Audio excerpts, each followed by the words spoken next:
Your ability to tell a compelling story as an entrepreneur is a critical skill and discipline. We all have to have a palette of compelling stories by which we can engage and draw customers, investors, new employees towards us and towards our businesses. But do you have the stories? Do we have that metaphorical quiver on our back with the red arrow, the blue arrow, and the green arrow, and those arrows are marked for specific purposes when we need them? They're sitting right on our back when we need them. I think the answer is no. I don't think we do.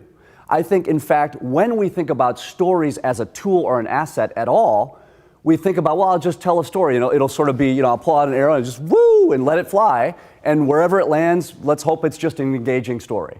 And you know what? I think that's fine. That's one way to tell stories. But when we're entrepreneurs, when we're in business, we need stories for specific reasons. We need a tool that will capture our stories, categorize them by type, and then allow us to pick that story and not that one, the red arrow and not the green arrow. Because from what I know about this meeting I've got coming up next Thursday with that woman who's going to make a decision on my business, I think the blue arrow will be better. That story will be better context for her. She'll get a better understanding of who I am, who we are, what are the skills and abilities we're bringing to the table, and that one is better than this one over here. That's the type of telling stories that we're talking about here.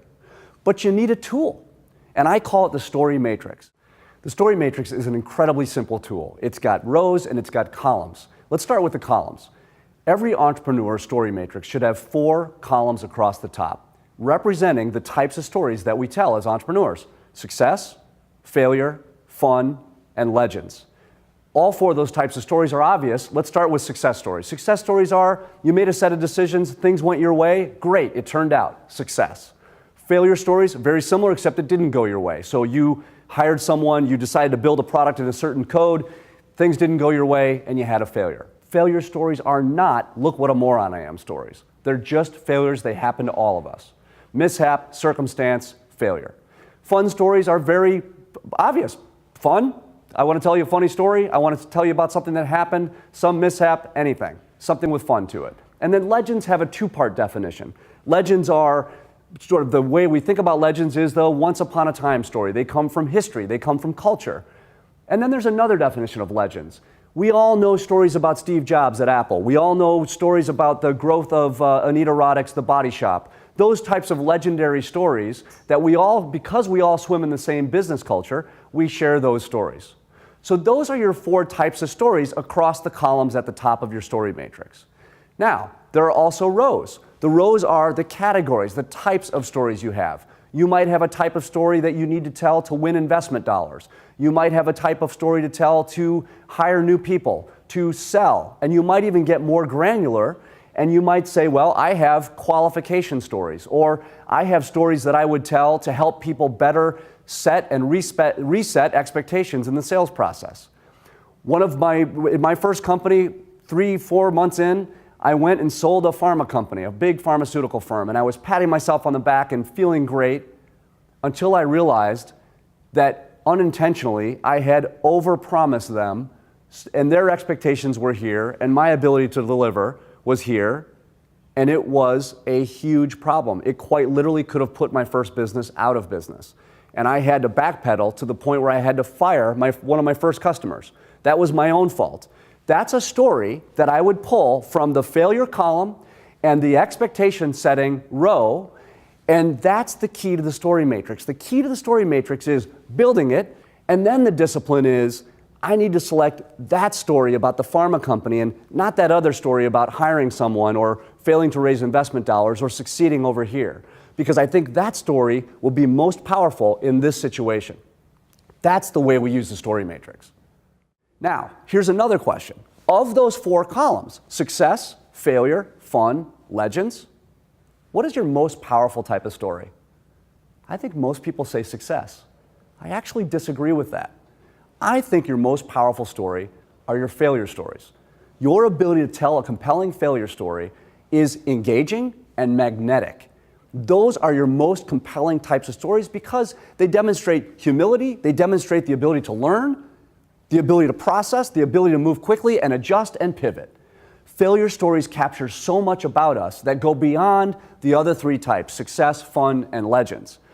When I interviewed, I had run my first company, we had sold the company, and I was interviewing to do a turnaround of a digital marketing agency owned by a big venture capital firm out of San Francisco. I flew out to San Francisco from Chicago. I walked into the meeting with the founder, owner of this venture firm, and thus the majority owner of this digital marketing agency. We had 1 hour. I consciously walked in that room and I thought to myself, what am I going to tell him? He knows about my last business. He knows what I've done. I'm here. I've made it here. I've made it through the initial phases of this process. I told him my failure stories. I didn't say I'm a moron. I just said, here are all the decisions I've made that didn't go my way. Here's what I learned from them. And in that engagement process, I strongly believe that those were the most powerful stories that I could tell him. He didn't want to hear what a success I was, right? He didn't care about that. I wouldn't have been there if he didn't think I could do the job. What he wanted to understand is, does this guy understand when things are going wrong? Does he know how to fix it? Has he been down that road? Has he learned on somebody else's dime? And the answer was yes. But the only way I can communicate that is through failure stories.